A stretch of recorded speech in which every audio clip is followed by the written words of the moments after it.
Welcome back everyone. Let's go ahead and take a look at another iPad this time around, which is actually the last iPad that came out, the iPad 8th generation, the 10.2 inch model, and let's go and see how it holds up in 2022. Now this iPad is approaching 2 years old this year, and what I will definitely tell you is I still think this iPad is a really good iPad for sure. It's not really severely outdated, it has great build quality, still a lot going for it, and because the iPad 9 pretty much looks exactly like what this iPad looks like, I really don't think you're going to be noticing too many crazy differences in my opinion. Now if you want to pick up this iPad or some other iPads I would recommend this year, links will be down in the description. You can get them from there and help support the channel at the same time. Now starting off with the body, as I mentioned before, the iPad 8 has that 10.2 inch IPS panel on the front, and the resolution is pretty high on this panel too, but I will definitely tell you the iPad 9 did bring True Tone on that panel, which really does warm the display, and I really love that. With this iPad, no True Tone, but it still looks like a pretty good panel, and I really don't have too much to hate on it.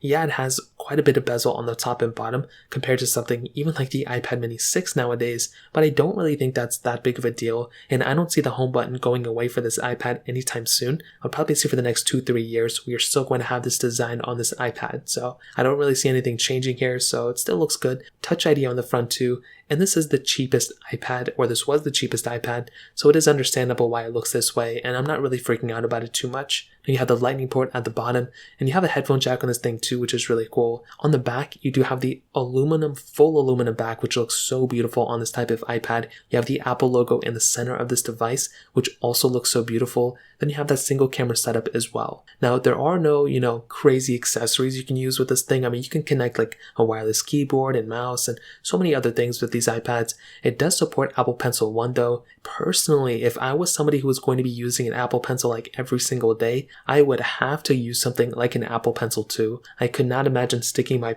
Apple Pencil in the center of that lightning port every single time. I feel like I would break it or something. And with this iPad, that's pretty much the case. If you're somebody who's going to be using an iPad all the time with an Apple Pencil, you might want to look at the iPad Pro 3rd generation and iPad Air 4, something like that, because that's going to be giving you a much, much better experience than this specific iPad. So in terms of the outside, it still feels very premium, still looks pretty good too. I'm just not too big of a fan of the Apple Pencil 1, but it is what it is. I really don't think it's a crazy big deal anymore. So that covers it up there. Now in terms of the camera setup, this is another kind of interesting thing. So I just want to say, if you're planning on using an iPad, I don't think you're getting an iPad because of the camera, but I especially don't think you should be using this type of camera if you have anything like an iPhone 6s or newer. With this iPad, you have an 8 megapixel lens on the back, you have a 1.2 megapixel lens on the front. So you can do 1080p videos on the back, which is nice.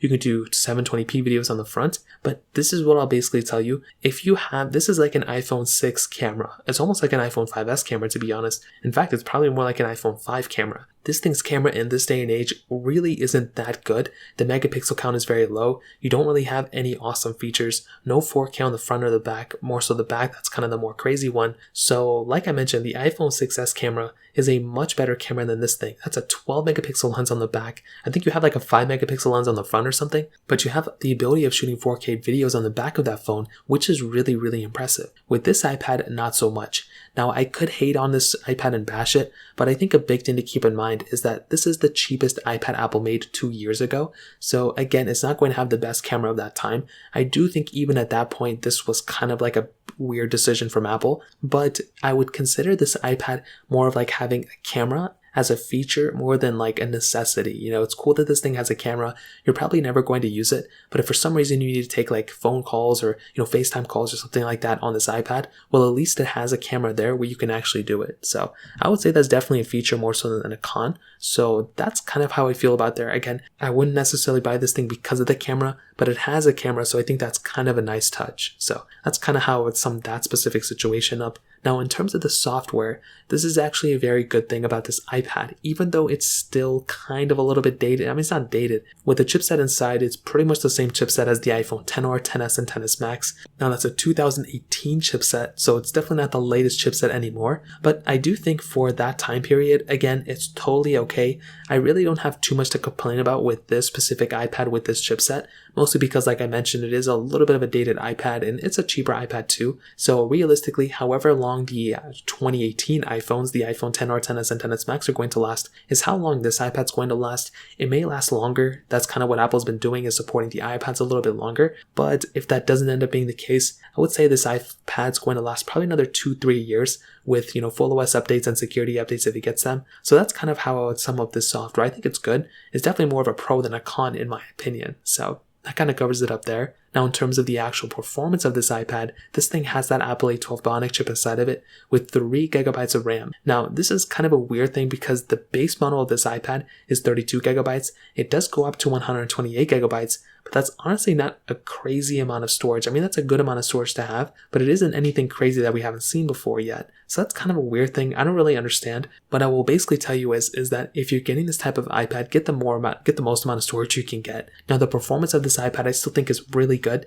because these iPads have the gesture-based design. Even if you don't want to use the home button, you can actually go ahead and use that gesture-based design as you normally would with any other iPad. So it makes this thing feel that much smoother. Now, I will definitely tell you with the recent future, iOS updates or iPadOS updates that have came out, it hasn't really helped this thing out tremendously. But I still think if you're a student, for example, and if you're writing out papers and you're trying to do that kind of stuff, this is going to be good enough. I will say this is definitely going to be on the better side. My only concern is if you're trying to split screen multitask with a lot of heavy applications. Let's say you have like a Word document on one side and you have like the PDF that you're looking at the other side. I think because of the 3 gigabytes of RAM, some of these applications are getting bigger and bigger, and you don't want an app to actually force close in the background. But if you're stationary, if all your stuff is backed out on the cloud, you really don't have much to lose, and I think this is a pretty decent iPad. If you're trying to use this iPad for heavy video editing or anything like that, I think this is going to be fine as well. But again, it's not going to be the smoothest experience. You don't have 120 hertz on this panel either.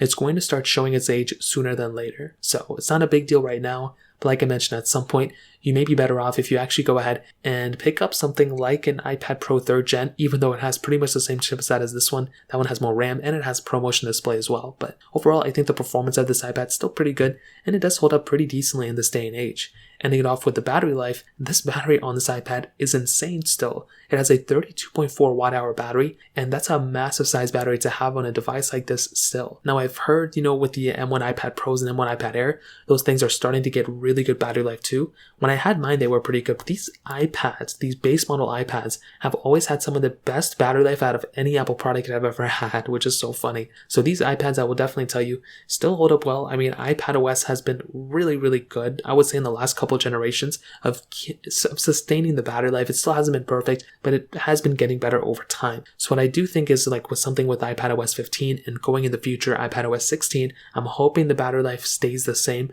Maybe it'll get better. But if that isn't the case, the battery size of this thing alone is still pretty big. So I think that's still an advantage here for sure. So in terms of, the iPad battery life, that kind of covers it up here. And to be completely honest, I do think the iPad 8th generation is still completely worth it in 2022.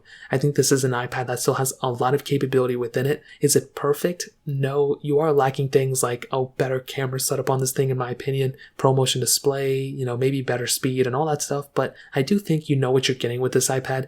And if you're not trying to spend a bunch of money, this is a decent option. I think going up to an iPad 9th generation, though, is a really worthwhile upgrade, but this is still a very good iPad for sure. So that kind of covers it up. Like I mentioned, if you want to pick up this iPad, links are down in the description. You can get them from there and help support the channel at the same time. Hit the like button if you guys enjoyed the video, but definitely hit that subscribe button. More importantly than everything else, I love every single one of you guys. Hopefully I'll catch you guys in the next video. Peace out till then.